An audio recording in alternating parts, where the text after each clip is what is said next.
केंद्र के द्वारा लाए गए वक्फ कानून का मामला सर्वोच्च न्यायालय सुप्रीम कोर्ट में है और इसके बावजूद भी इस बिल को और कानून को लेकर लगातार विपक्षी पार्टियां उठा रही हैं सवाल। तो वहीं दूसरी तरफ सुप्रीम कोर्ट के द्वारा पिछले दिनों जो फैसला दिया गया और केंद्र सरकार से मांगा गया है जवाब, जिस पर भारतीय जनता पार्टी के सांसद निशिकांत दुबे ने सवाल उठाते हुए कहा है कि अगर सुप्रीम कोर्ट ही बनाएगा कानून तो संसद भवन बंद कर देना चाहिए, जिस पर असदुद्दीन ओवैसी से लेकर तमाम विपक्षी पार्टियां आज बीजेपी पर सवाल उठाकर ये कह रही हैं कि कोर्ट की आवाज को दबाने का प्रयास किया जा रहा है।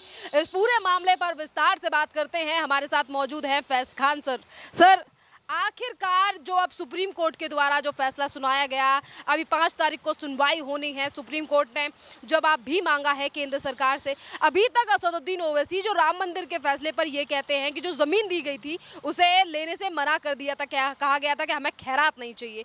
आज वही सुप्रीम कोर्ट जब वक़्फ़ को लेकर तमाम और जो फैसले सुनाए जा रहे हैं उस पर अगर बीजेपी के नेता सवाल उठा रहे हैं कि अगर कानून कोर्ट को ही बनाने हैं तो संसद भवन बंद कर देना चाहिए, पर आज वही असदुद्दीन ओवैसी कह रहे हैं कि कोर्ट की आवाज को दबाने का प्रयास कर रही है। देखिए, थोड़ा सा बारीक विषय है, इसको समझना होगा। यदि आप पटवारी से लेकर यूपीएससी तक की परीक्षा की तैयारी करें तो एक कॉमन क्वेश्चन आता है कि लोकतंत्र के केंद्र में कौन है।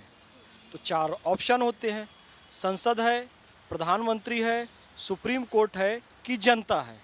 तो इसका जो सही उत्तर होता है वो है जनता।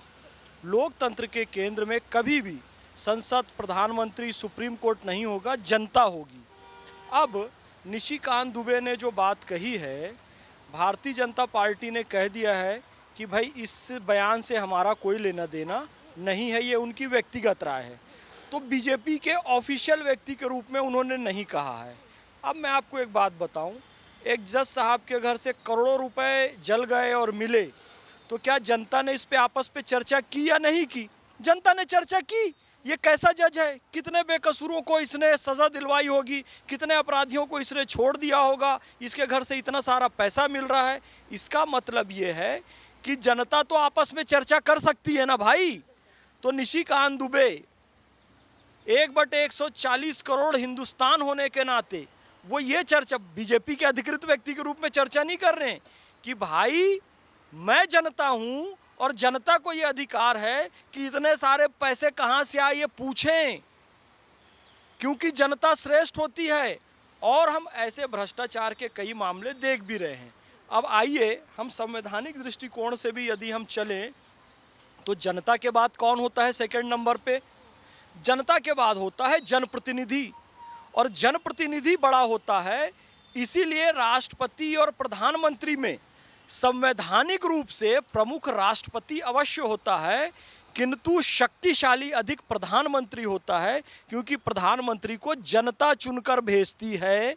इसलिए राष्ट्रपति संवैधानिक प्रमुख है और वास्तविक प्रमुख प्रधानमंत्री है, जनता का प्रतिनिधि होने के नाते।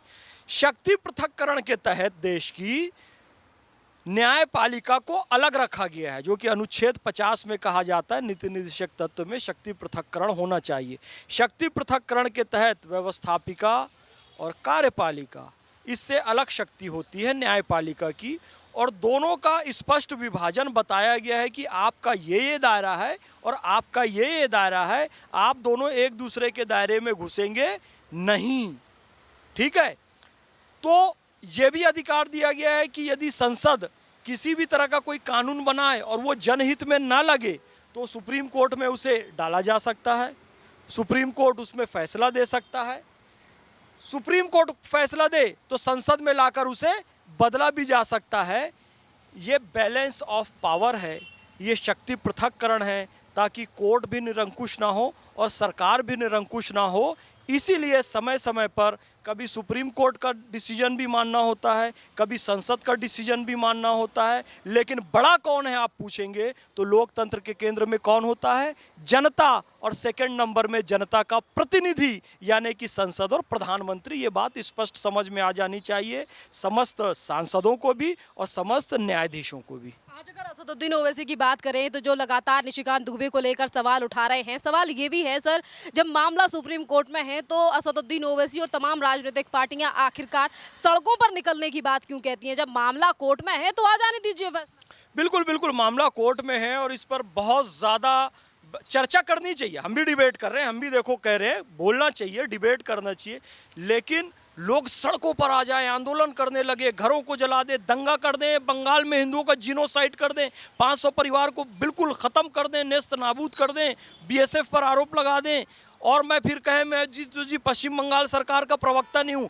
तुम भड़का रहे हो लोगों को कि सड़कों पर आओ, और वो दंगा करके हिंदुओं का कत्लेआम कर दिए, पलायन को मजबूर कर दिए, तो कहते हो मैं पश्चिम बंगाल का प्रवक्ता नहीं हूँ। आप कहते हो तो फिर दंगे के लिए भड़का क्यों रहे हो?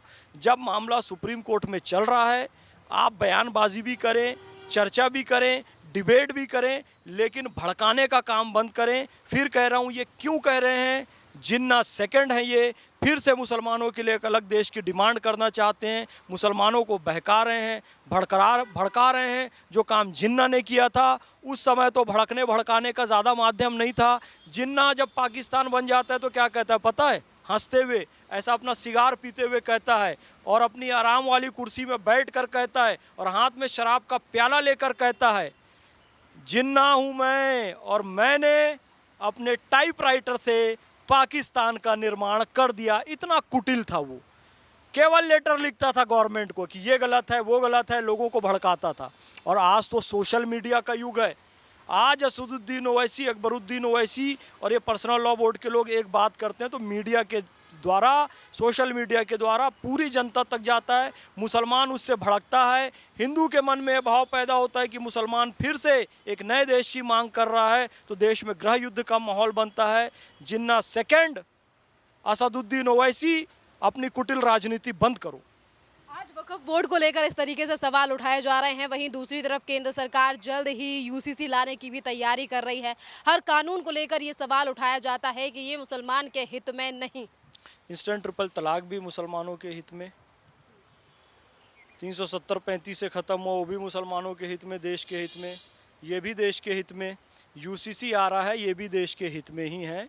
यूनिफॉर्म सिविल कोड, नीति निर्देशक तत्व, भारत का संविधान राज्यों को निर्देश देता है कि भैया 40 लागू होना चाहिए, पंचायती राज आना चाहिए, 46 लागू होना चाहिए, SC ST OBC को संरक्षण आरक्षण मिलना चाहिए, पंचायती राज भी आया, आरक्षण भी मिला, शक्ति पृथक्करण 50 के तहत भी हुआ, तो 44 भी लागू होना चाहिए। भाई एक देश है, जब एक निशान है, एक प्रधान है, तो एक विधान भी, एक कानून भी सबके लिए होना चाहिए। फिर कह रहा हूँ, कलमा, नमाज, रोज़ा, हज, ज़कात को कोई फ़र्क नहीं पड़ेगा।